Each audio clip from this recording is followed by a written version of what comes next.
was, how would you summarize your life? You Very said it, happy one. That's what you said. It was a good Very, life. A good very life. thankful. Yeah, without a lot of real traumatic times, stressful Yeah. times. Well, of course, you had also watched your mother go through some very difficult times. So by comparison, Yeah. some people might be complaining about some of your challenges, but you weren't. So. There were some other questions here. The old one.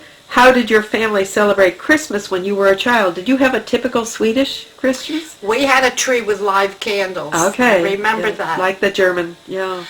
And we got an orange and an apple. Yes, and they're not talking much more. about that's what they're talking about. Orange, very common. I can't believe what they get for Yeah, Christmas now. Yeah, yeah. My grandkids could stock a store. Yeah, yeah. And it's really not, it pleases the parents, I think, more than the kids. Just unbelievable. Yeah. But the funny thing is that our kids did all right by Christmas. I'll turn it off. Handmade things. My husband was very clever at making toys and making things. Which mean more.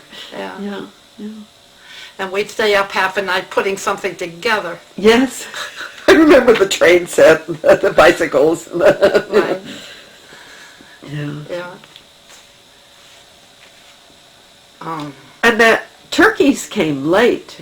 Do you remember when the first people didn't used to eat turkey for Thanksgiving and Christmas in the earlier days? No, I don't remember that. Yeah, that came later. Now that you mention it, we Yeah. never had Thanksgiving when I was a kid. You didn't celebrate Thanksgiving? I don't think That would be so. in New York City area.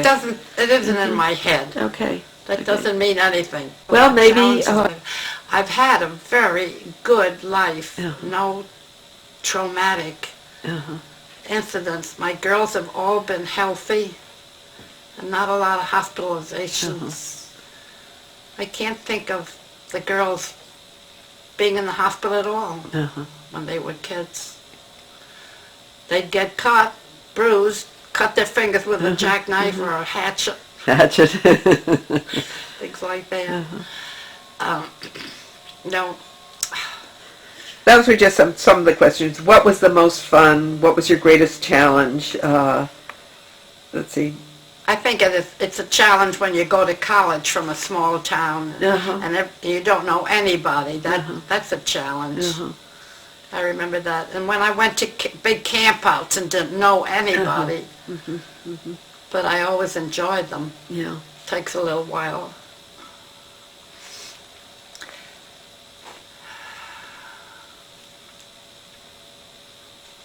And now you say you feel your biggest challenge is pulling up roots and moving to a different state just to be near. Right. And are all of your daughters in Pennsylvania or just the one? No, there's one in Bath, one in Rochester, and one in West Virginia. Oh, wow. But they have really full families. And Doreen has nobody. She lost her husband, and she wants me to come so badly that I hope I'm doing right. But she'll have a lot of time to spend with you. Yeah. But you'll be separated. You'll have to have the others big caravan trips down. Well, that's what I'm hoping they'll do, and I plan to come back at least next year. And I hope I can come and visit them. Start up a Girl Scout troop down there. I don't have that kind of energy anymore. Well, you could be an advisor and get to know them all. That your two interests. Do people want advisors? Well, listen, they don't know what to do. They like to be able to call somebody. That and your international interests. Both of those, I would say, get interested in. And advising, but they've changed so much. They 2 or 3 girls can be a troop now. To me, the purpose of scouting is to be with the people. We did a lot of singing. And it's wonderful when you have a group, but what do you do with 2 or 3 girls? And around a campfire, the singing. You can't go camping with just 2 or 3. We had indoor campfire. I still have the logs. Oh, nice. And you put a lot of candles in, and it's wonderful. Now, where did you have these these meetings with the indoor campfire? Well, when we had them in the church. Okay. they're perfectly safe because you just shoot candles. Yeah. And we used to do a lot of winter camping. I can't remember the name of the place on East Lake Road.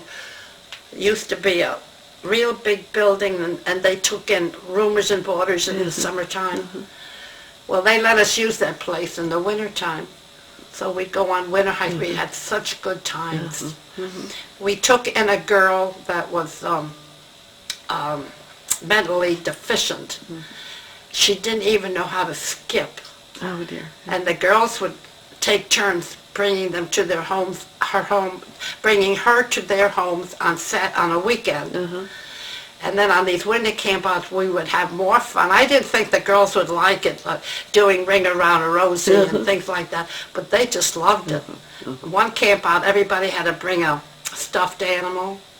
We did things like that, and my high school girls just loved it. Yeah, yeah.